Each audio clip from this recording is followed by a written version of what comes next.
नमस्कार विद्यार्थी मित्रांनो, सर्वांचं वेलकम आहे आपल्या यूट्यूब चॅनलवरती. बघा, नेहमीप्रमाणेच आपण क्वेश्चन ॲनालिसिस सिरीजमध्ये आज खास मुंबईची जी एक्झाम राहिलेली आहे त्या एक्झामसाठी काही क्वेश्चन घेऊन आलेलो आहेत. तर बघा, आज आपण सायन्स या सब्जेक्टचे क्वेश्चन घेत आहोत. तर बघा, पहिला प्रश्न आहे, प्रकाशाचा वेग किती आहे? तर अगदी फॅक्च्युअल क्वेश्चन इथे घेतलेले आहेत, जे की तुमचे पाठ असायला हवेत किंवा जिथे तुम्हाला याच्यावर जर क्वेश्चन आला तर लगेच तुम्हाला टॅकल झाला पाहिजे किंवा ते उत्तर आठवलं पाहिजे तुम्हाला तिथे एक्झॅक्ट टायमिंगला. म्हणून आपण अगदी फॅक्च्युअली ते क्वेश्चन घेतलेले आहेत. तर प्रकाशाचा वेग किती आहे? तर 3 गुणिले 10⁸ मीटर पर सेकंद एवढा प्रकाशाचा वेग आहे. नेक्स्ट क्वेश्चन आहे, ध्वनीचा वेग हवेच्या माध्यमातून किती आहे? तर बघा, ध्वनीचा वेग हवेचे माध्यम, ध्वनी प्रसारित होण्यासाठी माध्यमाची आवश्यकता असते आणि हवा जी माध्यम आहे तर त्या माध्यमातून किती आहे असं विचारले. तर 343 मीटर पर सेकंद एवढा हवेच्या माध्यमातून ध्वनीचा वेग असतो. तर बघा, पुढचा क्वेश्चन आहे आपला, न्यूटनचा गतीचा पहिला नियम काय आहे? तर न्यूटनचा गतीचा पहिला नियम काय सांगतो? तर तो आहे जडत्वाचा नियम. एकूण गतीचे तीन नियम आहेत. तर पहिला नियम आहे जडत्वाचा नियम. तिन्ही पण नियम तुमचे पाठ असायला हवे. चौथा क्वेश्चन आहे, विजेची मोजण्याची एकक काय आहे? विजेची मोजण्याची एकक काय आहे? तर किलोवॅट तासमध्ये वीज मोजली जाते, म्हणजेच किलोवॅट पर हवर असं विजेचं एकक आहे. नेक्स्ट आहे, चुंबकीय क्षेत्र तयार करणारे घटक कोणते आहेत? तर चुंबकीय क्षेत्र तयार करणारे घटक म्हणजे विद्युत प्रवाह, हे चुंबकीय क्षेत्र तयार करत असतं, म्हणून त्याचा आन्सर विद्युत प्रवाह आहे. पुढचा क्वेश्चन पाहूया, आरशावरून परावर्तन होणाऱ्या प्रकाशाच्या नियमाला काय म्हणतात? तर बघा, आरशावरून जे परावर्तन होतं त्या नियमाला काय म्हणतात? परावर्तनाचा नियम असं म्हटलं. दुसरा क्वेश्चन आहे, ध्वनी कोणत्या माध्यमातून वेगाने प्रवास करते? बघा, मी अगोदर सांगितलं होतं ध्वनीला प्रवास करण्यासाठी माध्यमाची आवश्यकता असते आणि ते कोणत्या माध्यमातून ध्वनी प्रवास करते? तर घन, वायू, हे सगळ्याच माध्यमातून ध्वनी प्रवास करत असते. तर सगळ्यात जास्त प्रवास कोणत्या माध्यमातून करते? तर घन पदार्थातून ध्वनी प्रवास जास्त करते. पुढचा प्रश्न आहे आपला, कोणता रंग सर्वाधिक वेगाने प्रवास करतो? तर असा कोणता रंग आहे जो की सर्वाधिक वेगाने प्रवास करतो? तर तो आहे जांभळा रंग.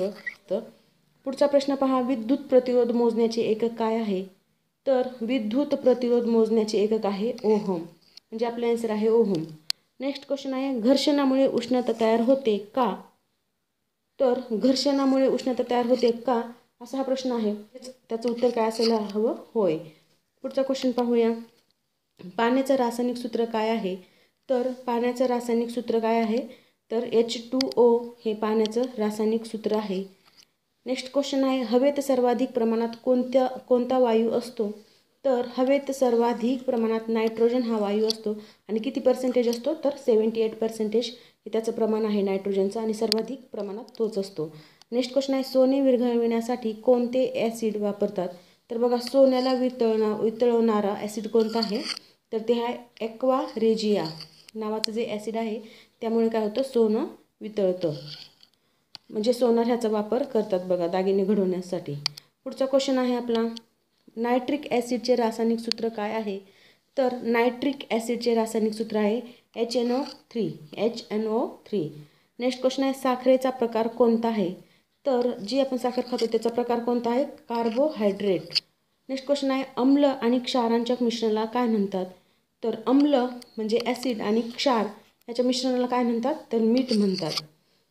नेक्स्ट क्वेश्चन पाहूया आपण, रस्टिंग प्रक्रिया कोणत्या धातूवर होते? तर रस्टिंग प्रक्रिया ही कोणत्या धातूवर होत असते? त्याचं करेक्ट आन्सर आहे लोखंड. लोखंडावर रस्टिंग प्रक्रिया होत असते. नेक्स्ट आहे, पाण्याची pH मूल्य किती असतो? तर पाण्याचा pH मूल्य असतो 7, म्हणजेच पाणी कसं असतं? न्यूट्रल असतं. पुढचा क्वेश्चन पाहूया, कोणत्या वायूला हसणारा वायू म्हणतात? इथे थोडी प्रिंट मिस्टेक झाली.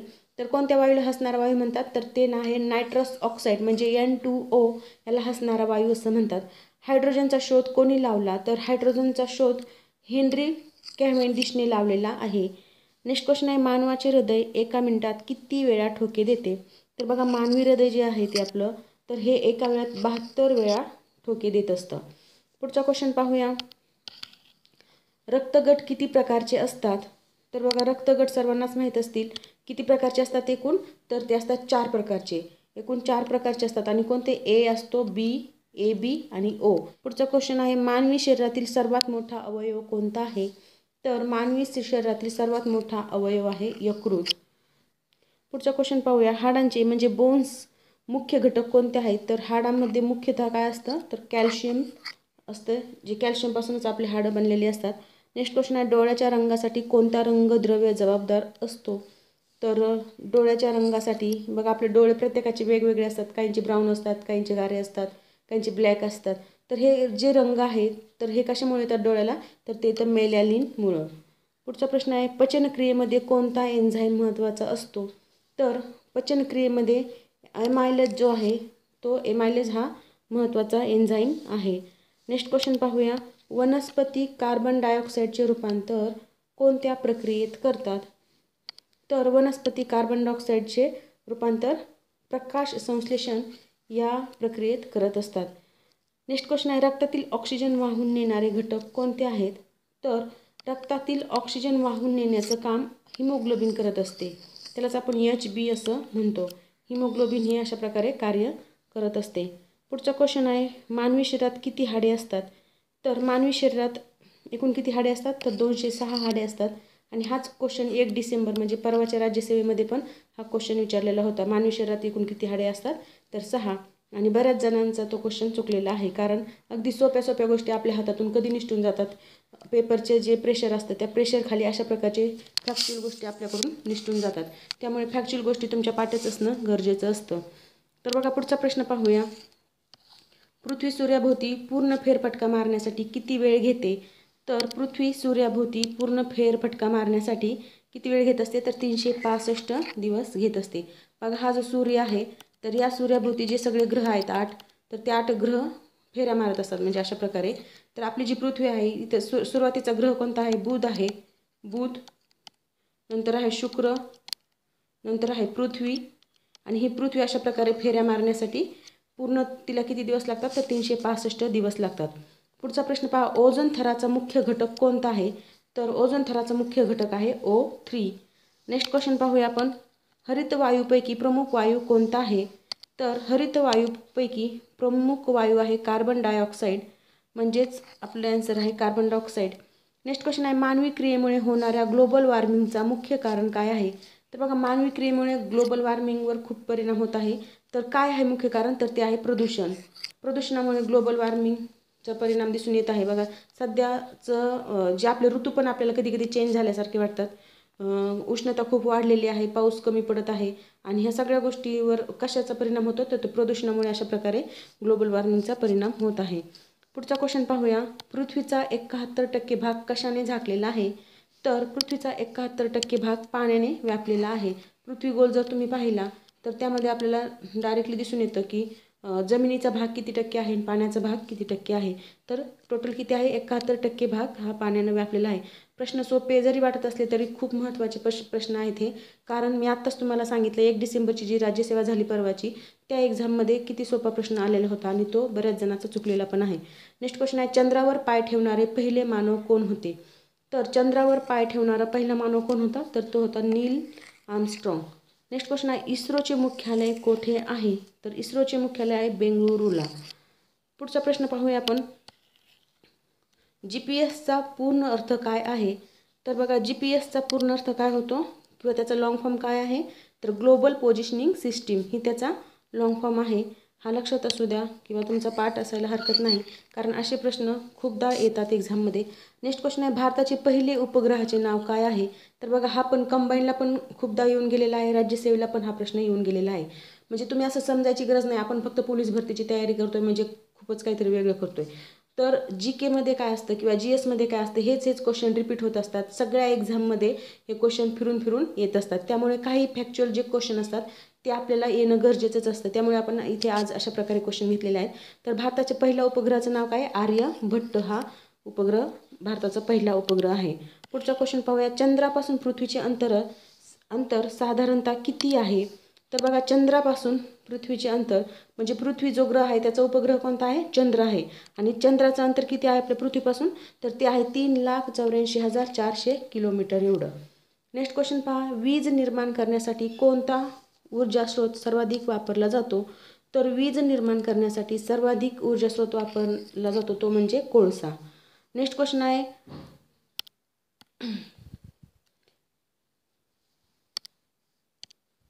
पुढचा क्वेश्चन आहे, न्यूटनचा गतीचा तिसरा नियम काय आहे? बघा मगाशी सांगितलं तुम्ही न्यूटनचे गतीचे तिन्ही नियम आहेत, ते तिन्ही तुम्ही पाठ करून ठेवायला हरकत नाही.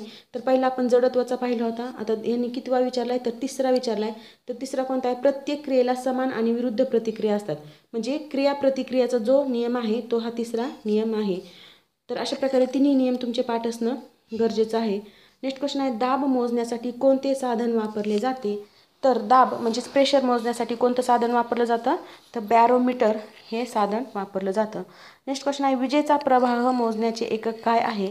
तर विजेचा प्रवाह मोजण्याचे एकक एम्पियर हे आहे. पुढचा क्वेश्चन पाहूया, काच कोणत्या प्रकारचा पदार्थ आहे? तर काच सगळ्यांनी पाहिलेला पदार्थ आहे, परंतु तो कोणत्या प्रकारचा पदार्थ आहे हे आपल्याला माहीत नसतं. तर काच हा अमोर्फ प्रकारचा पदार्थ आहे, अमोर्फ नाव लक्षात असू द्या. पुढचा क्वेश्चन पहा, सौर ऊर्जा कोणत्या प्रकारची ऊर्जा आहे? तर सौर ऊर्जा ही नवीकरणीय ऊर्जा आहे, म्हणजे ती एकदा वापरली की संपत्ती का? नाही, तर ती रोज रोज नवीन नवीन प्रकारे ऊर्जा तयार करू शकतो, म्हणजे ती नवीकरणीय ऊर्जा स्रोत आहे, जो की कधी संपणारा नाही. नेक्स्ट क्वेश्चन आहे, ध्वनीची तीव्रता मोजण्यासाठी कोणते एकक वापरतात? तर ध्वनीची तीव्रता मोजण्यासाठी डेसिबल नावाचं एकक आपण वापरत असतो. पुढचा क्वेश्चन पहा, कोणता गॅस उत्स्फूर्तपणे जळतो? तर हायड्रोजन हा जो गॅस आहे तो कसा जळतो? उत्स्फूर्तपणे जळत असतो. नंतर बघा, फ्रीजमध्ये कोणता गॅस वापरला जातो? तर फ्रीजमध्ये हायड्रोफ्लोरोकार्बन हा गॅस वापरला जातो. नेक्स्ट क्वेश्चन आहे, पृथ्वीच्या गुरुत्वाकर्षणाचा सरासरी वेग किती आहे? तर पृथ्वीच्या गुरुत्वाकर्षणाचा सरासरी वेग किती आहे? 9.8 मीटर पर सेकंद एवढा पृथ्वीच्या गुरुत्वाकर्षणाचा सरासरी वेग आहे. हा क्वेश्चन पण खूपदा एक्झाममध्ये विचारलेला आहे, राज्यसेवा कंबाईनमध्ये पण हा क्वेश्चन विचारलेला आहे, त्यामुळे तुम्ही अशा प्रकारचे क्वेश्चन करणं खूप गरजेचं आहे. तर बघा, अशा प्रकारे आपण इथे 50 क्वेश्चन घेतलेले आहेत.